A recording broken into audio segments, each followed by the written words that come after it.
Paano nga ba maging masahista? At paano ako naging masahista? Short story na medyo mahaba muna tayo. Sisimulan ko dito sa hotel na pupuntahan ko na to. Itong Kingsford Hotel na pinagigitnaan ng Okada at Soler. 7 years ago dito ako nagtatrabaho pero hindi housekeeping. Hindi masahista, kundi isang construction worker.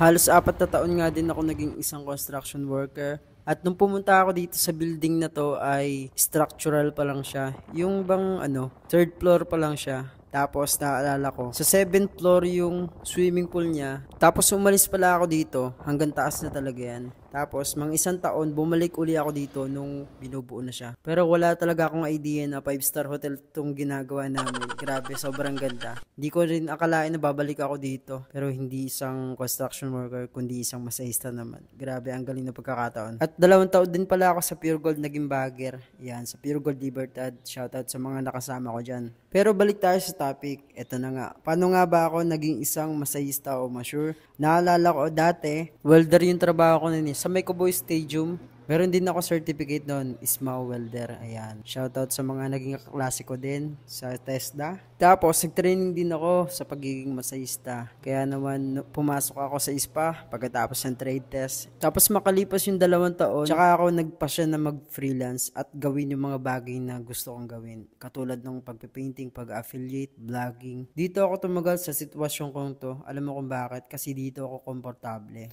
Kasi ranas ko yan, halos 10 taon ako naging empleyado. Pero kahit ano wala akong naipundar. Feeling ko talaga nagtatrabaho lang ako para may makain. Kasi yung iba, ibabayad mo sa bahay, tapos sa pamasahe. Alam mo yun, kahit gano'n pagsisikap mo, kahit ilang OT pa yung gawin mo, pero wala pa din talaga. Hindi talaga sasapat kung isa lang talaga yung pinagkakitaan mo, kaya ako humanap ako ng paraan para mas kumita pa sa sarili ko. Ginamit ko lahat ng mga experience ko sa trabaho dahil sobrang dami ko na talaga naging trabaho. Hindi ko lang kayang isa-isahin sa inyo lahat. Hindi po pagiging tamad ang pagiging masahista. Feeling ko lang kaya ako tumagal din dito at gusto ko pa mag-stay dito dahil dito ko nahanap yung sarili ko. Dito ko nakita yung halaga ng oras na sinasayang mo sa pagtatrabaho mo. Na hindi naman malinaw kung magiging maayos pa yung buhay mo. Hindi ko sinasabing magmasahe ka. Hindi ko rin sinasabing umalis ka sa trabaho mo. Sinasabi ko lang yung sa sarili ko kasi hindi naman lahat nagkaroon ng pagkakataon or hindi naman lahat gusto maging isang masahista. Ang sinasabi ko lang kung ano yung bagay na feeling mo gusto mo at pagkakakitaan mo. Gawin mo.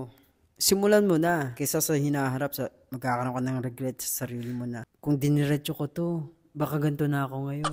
Alam mo yun? Alam niyo, 27 na ako pero ngayon ko nararamdaman yung yung para bang nagsisimula pa lang yung hamon ng buhay. Kasi ngayon ko nararamdaman yung halaga ng bawat oras. Magpursige pa ako lalo kasi para sa iyo din to, 'di ba? Oh, para sa akin din to. Sa totoo lang, sobrang mahihain ko talaga pero kinain ko na lang lahat. Kasi mas mahirap sa akin yung wala makain. Nandito na ako di ba? Papakawalan ko pa ba to? At yung ganong thinking kasi. Kaya hindi nyo ako masisisi kung bakit wala na akong pakialam kahit ano i-comment nyo sa akin. Kasi halos lahat ng trabaho na mahirap, na hindi nyo dinadanas kasi nga, syempre kayo nakapag-aral ako, high school grad lang. Mananatili din kayo kapag naramdaman nyo kung ano yung nararamdaman ko. So yun lang, maraming salamat. Bye-bye mga followers kong minamahal.